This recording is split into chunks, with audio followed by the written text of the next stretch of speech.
ಎಲ್ಲ ಸಹೋದರಿಯರು ಕೂಡ ಈ ಒಂದು ಕಾರ್ಯಕ್ರಮದಲ್ಲಿ ಪಾಲ್ಗೊಂಡಿದ್ದೀರಿ. ತಮ್ಮ ಕೂಡ ಮತ್ತೊಮ್ಮೆ ಸ್ವಾಗತವನ್ನು ಕೋರ್ತಾ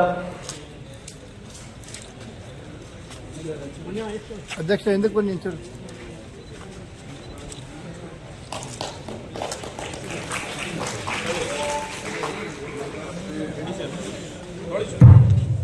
ಓಂ ಶ್ರೀ ಗುರು ಬಸವನೇ. ಸರಳವಾದಂಥ ರೀತಿಯಲ್ಲಿ ತಮಗೆ ತಿಳಿಸಿದಂಥ ಹಿರಿಯರು, ಮಾನ್ಯ ನಿವೃತ್ತ ಸಂಸ್ಕೃತ ಉಪನ್ಯಾಸಕರು ಮೈಸೂರು ಶಿವರಾಜಪ್ಪನವರೇ ಮತ್ತು SP ಅವರೇ, ADC ಅವರೇ, ಎಲ್ಲ ಅಧಿಕಾರಿ ಸ್ನೇಹಿತರೆ ಮತ್ತು ಸಮಾಜದ ಮುಖಂಡರುಗಳಾದಂಥ ವೀರಶೈವ ಮಹಾಸಭಾ ಅಧ್ಯಕ್ಷರಾದಂಥ ಆನಂದ್ ಅವರೇ, MD ರಾಜಶೇಖರ್ ಅವರೇ, ಗುರುಪ್ರಸಾದ್ ಅವರೇ, ಶ್ರೀಧರ್ ನಗರಸಭಾ ಸದಸ್ಯರೇ, ನಮ್ಮ ಶಿವರಾಜಪ್ಪವರು ಮಾತನಾಡಿದ ಮೇಲೆ ನಾವು ಶುಭಾಶಯಗಳಷ್ಟೇ ಓದಿರ್ತಕ್ಕಂಥ ಅದೇ ಶಿವಕುಮಾರ್, ನಾವಿನ್ನು ಅದೇ ಮಾತಾಡೋದಲ್ಲ. ಬಸವಣ್ಣ ಒಂದು ರೀತಿ ಜಗತ್ತಿನ ಬೆಳಕು ಅಂತಾರೆ.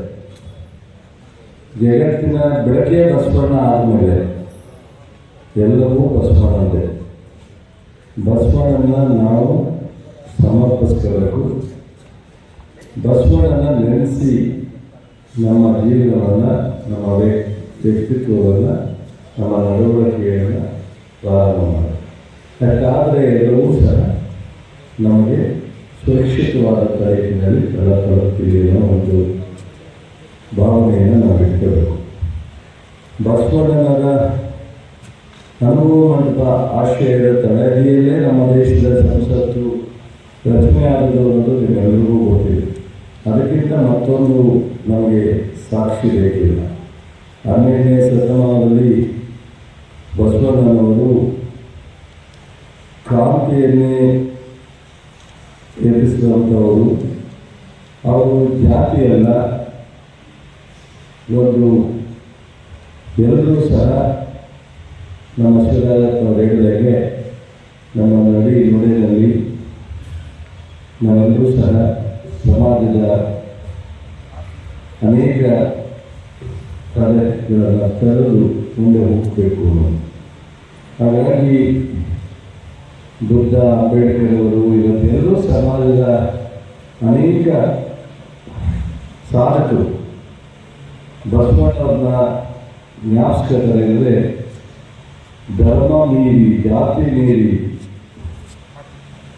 ಏನಾದರೂ ಸಮಾಜಕ್ಕೆ ಸಂದೇಶ ಕೊಟ್ಟವರು ಇದ್ದರೆ ಅದು ಬಸವಣ್ಣವರು ಸೇರಿ ಚರಿತ್ರೆಯಲ್ಲಿ ನಾವು ಕೇಳಿದ್ದೀವಿ, ನೋಡಿದ್ವಿ.